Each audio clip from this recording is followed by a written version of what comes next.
No one in Sao Paulo expected that Marcelo Odebrecht would become the figure whose arrest would rattle an entire continent. To understand the shock, you have to see the company first. Odebrecht, a family-run construction conglomerate that had grown from a regional firm into one of Latin America's largest builders. Skyscrapers, highways, petrochemical plants. Odebrecht's orange logo came to mean progress. Marcelo, the heir apparent, presided over expansion in the 2000s as contracts and influence multiplied. The scandal's first crack came far from the boardroom. What began in 2014 as Operação Lava Jato, car wash, an anti-money laundering probe centered on Petrobras in Brazil, widened its scope and by 2015 turned toward Odebrecht itself. In June 2015, Marcelo Odebrecht was arrested. The charges were not simple. Investigators uncovered a clandestine operation inside the company, a department of structured operations that ran an elaborate system of secret payments. Documents, plea bargains, and forensic accounting later revealed how the conspiracy worked. Odebrecht maintained coded ledgers, encrypted communication channels, and offshore shell companies to route millions into slush funds. Project bids were won not by price alone, but by payoffs.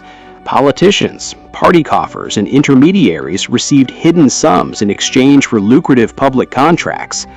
The company admitted in filings to U.S. and Brazilian authorities in 2016 that it had paid hundreds of millions of dollars in bribes across more than a dozen countries.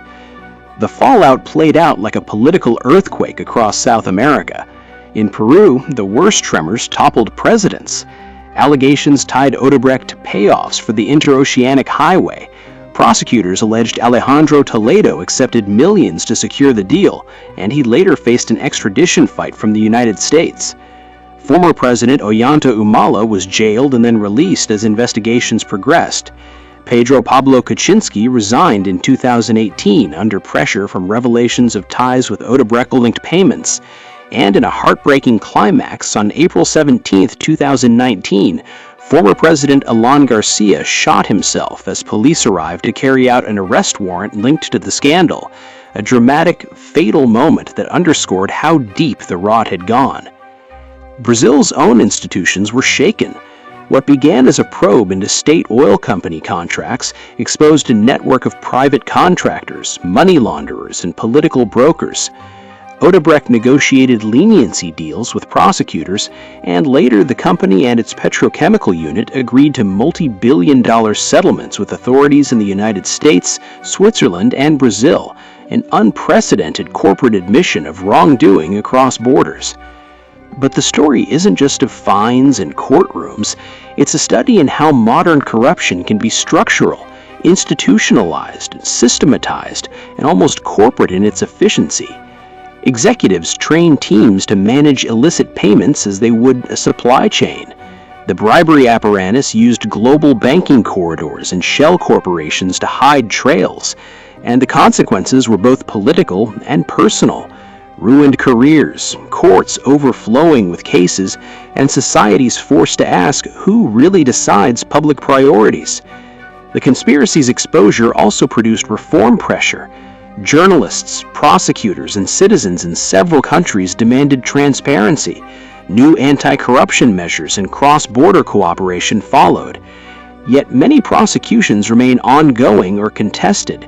Some executives and politicians were convicted, others negotiated settlements, denied wrongdoing, or fought extradition for years. Looking back, the Odebrecht affair is a cautionary tale about how private ambition and political power can merge into a machine that erodes democracy from within. It changed lives in boardrooms and presidential palaces, and its reverberations, legal, political, and moral, continue to shape South America's public life. Marcelo Odebrecht's fall was not an isolated scandal. It was the exposure of a system that made pay-to-play the price of progress, and a reminder that when institutions are weak, even giants can become the architects of their own downfall.